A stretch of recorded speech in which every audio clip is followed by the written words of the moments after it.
Hello दोस्तों, स्वागत है आप सभी का हमारे चैनल लीगल लिटरेसी पे। अगर अभी तक आपने हमारे चैनल को सब्सक्राइब नहीं किया है तो सब्सक्राइब कर लीजिए और बेल आइकन भी दबा दीजिए। आज हम भारतीय संविधान के एक महत्वपूर्ण अनुच्छेद के बारे में चर्चा करेंगे। अनुच्छेद 13 के बारे में आज हम चर्चा करेंगे।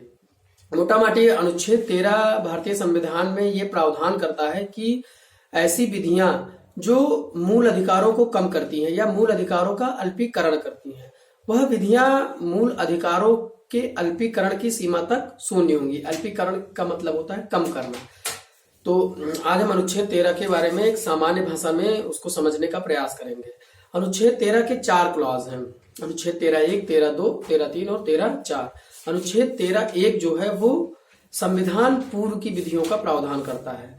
यानी इसका तात्पर्य है कि ऐसी विधियां जो संविधान लागू होने के पहले से भारत में लागू है और संविधान लागू होने के बाद यदि वो विधियां या उन विधियों के प्रावधान संविधान के भाग 3 जिसमें कि मूल अधिकारों का प्रावधान किया गया है, यदि वे विधियां या उनका कोई प्रावधान भाग 3 के मूल अधिकारों का उल्लंघन करता है तो वह विधियां या उनका वो प्रावधान मूल अधिकारों की उल्लंघन की सीमा तक शून्य होगा। इसको अनुच्छेद 13(1) प्रावधानित करता है। इसी के अंतर्गत अनुच्छेद 13(1) में ही 3 सिद्धांत बताए गए हैं जिसको हमारे माननीय उच्चतम न्यायालय ने विभिन्न वादों के माध्यम से प्रतिपादित किया है। पहला है आच्छादन का सिद्धांत, दूसरा है पृथक्करण का सिद्धांत और तीसरा है अधित्याग का सिद्धांत। ये 13(1) का ही सिद्धांत है। आच्छादन का सिद्धांत कहता है कि ऐसी विधि जो संविधान लागू होने के पहले लागू थी और संविधान लागू होने के बाद यदि वे मूल अधिकारों का हनन करेंगे तो मूल अधिकार उनको क्या कर लेगा, आच्छादित कर लेगा। आच्छादित कर लेने का मतलब है कि मूल अधिकार है वो उन विधियों पे हावी हो जाएगा। जब तक कि वो मूल अधिकार का अस्तित्व बना रहेगा तब तक कि वो विधियां पूर्णतया शून्य रहेंगी, मतलब मृत अवस्था में रहेंगी। और पृथक्करण का सिद्धांत क्या कहता है? पृथक्करण का सिद्धांत कहता है कि ऐसी विधियां जो संविधान लागू होने के पहले से लागू हैं और संविधान लागू होने के बाद यदि उन विधियों का कोई प्रावधान भाग 3 में दिए गए मूल अधिकारों का उल्लंघन करता है तो उन प्रावधानों को उस मात्रा तक शून्य कर दिया जाएगा जिस मात्रा तक ये भाग 3 का उल्लंघन करते हैं। तो इसको पृथक्करण का सिद्धांत क्यों कहा गया?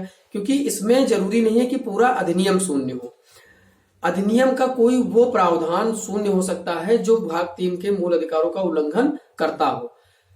तो यदि उस प्रावधान को हटा देने से उस विधि का जो उद्देश्य है वो विफल ना हो, तो ये हो गया आपका पृथक्करण का सिद्धांत। और एक अधित्याग का भी सिद्धांत है। अधित्याग का सिद्धांत कहता है कि कोई भी व्यक्ति स्वेच्छा से अपने मूल अधिकारों का त्याग नहीं कर सकता।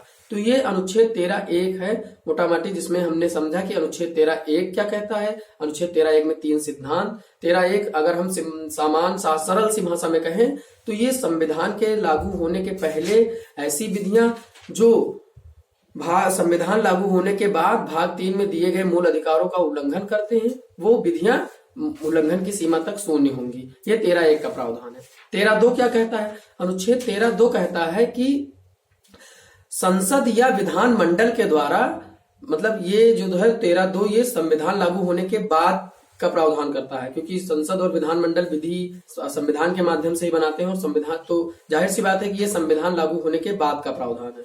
तो 13(2) ये प्रावधान करता है कि संसद और विधान मंडल के द्वारा कोई ऐसी विधि नहीं बनाई जाएगी जो कि भाग 3 में दिए गए मूल अधिकारों से असंगत है। असंगत, इसका अगर सरल शब्दों में हम अनुवाद करें तो इसका यही मतलब है कि जो संसद है, संसद जो केंद्र में है या जो राज्य में राज्य विधानमंडल है, वो ऐसी विधियों का निर्माण नहीं करेगा जो कि हमारे भाग 3 में दिए गए मूल अधिकारों का हनन करते हो। यह 13(2) का प्रावधान है। 13(3) में विधि शब्द को परिभाषित किया गया है। 13(3) में कहा गया है कि विधि के अंतर्गत विधि, उपविधि, नियम, उपनियम, अध्यादेश, अधिसूचना, रूढ़ या यानी कोई प्रथा आती है। तो इसमें विधि शब्द को परिभाषित किया गया है। और अनुच्छेद 13(4) को 24वें संविधान संशोधन 1971 के द्वारा जोड़ा गया है, जिसमें कहा गया है कि अनुच्छेद 368 के अंतर्गत संविधान संशोधन अनुच्छेद 13 के अंतर्गत विधि शब्द के अंतर्गत नहीं आएगा।